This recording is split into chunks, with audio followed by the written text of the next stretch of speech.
आपने कल्पना भी नहीं की होगी कि मछली से लड़का और लड़की पैदा हो सकते हैं। वीर्य को एक स्थान से दूसरे स्थान पर भेजा जा सकता है और वहाँ पर उस वीर्य के द्वारा उस वीर्य को स्थापित करके संतान भी पैदा की जा सकती है। ऐसी ही कहानी हमें मिलती है महाभारत में। आज विज्ञान जितना विकसित हो पाया है, शायद महाभारत काल में विज्ञान बहुत ज़्यादा विकसित था। उसी की एक झलक इस कहानी में देखने को आपको मिलेगी। और ये कहानी है सत्यवती के जन्म की। सत्यवती वही जो वेद व्यास जी की माता है। उनका जन्म कैसे हुआ ये जानेंगे हम इस वीडियो में। कहानी की शुरुआत होती है राजा उपरीच और उनकी पत्नी गिरिका से। तो एक समय था जब गिरिका के साथ राजा उपरीच को संबंध बनाना था और उनसे पुत्र की प्राप्ति करनी थी, लेकिन समय परिस्थिति ऐसी निर्मित हुई कि पितरों ने कहा राजा उपरीच से कि आपको कहीं बाहर जाना है और आपको वहाँ पर कुछ कार्य सिद्ध करना है। लेकिन राजा उपरीच जाना नहीं चाहते थे। उनके मन में काम वासना हावी थी। वो अपनी पत्नी के साथ संभोग करना चाहते थे, लेकिन पितरों को मना भी नहीं कर पाए। तो वहाँ चले गए, जहाँ पर उन्होंने जाना था वहाँ पर वो चले गए, लेकिन मन में तो काम वासना घूम रही थी। तो जैसा आज मनोविज्ञान कहता है कि जैसे हमारे विचार होंगे वैसी ही हमारी मनोवृत्ति होगी।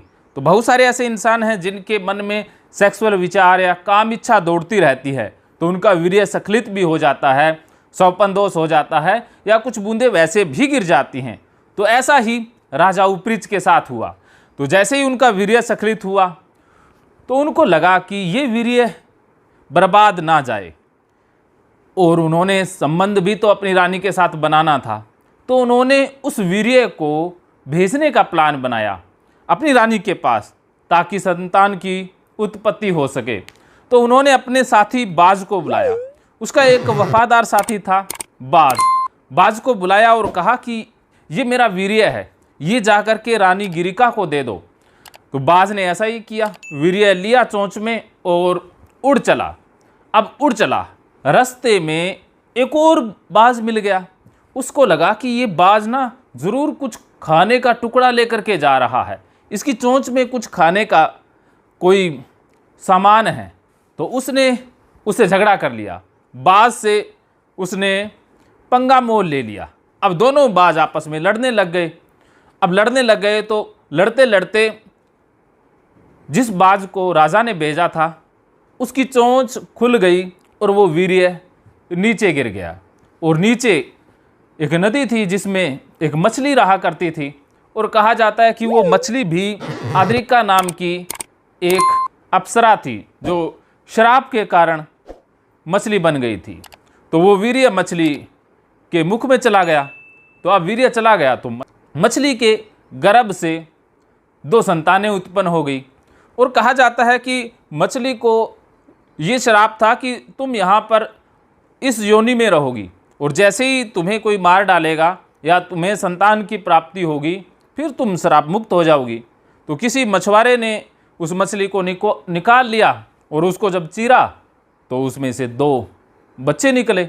और उसी समय कहा जाता है कि आद्रिका नाम की वे जो अप्सरा थी वो श्राप से मुक्त हो गई और अपने धाम चली गई। तो अब जब ये 2 बच्चे बाहर आए तो मछुआरे ने सोचा भी ये पता नहीं कैसे बच्चे हैं।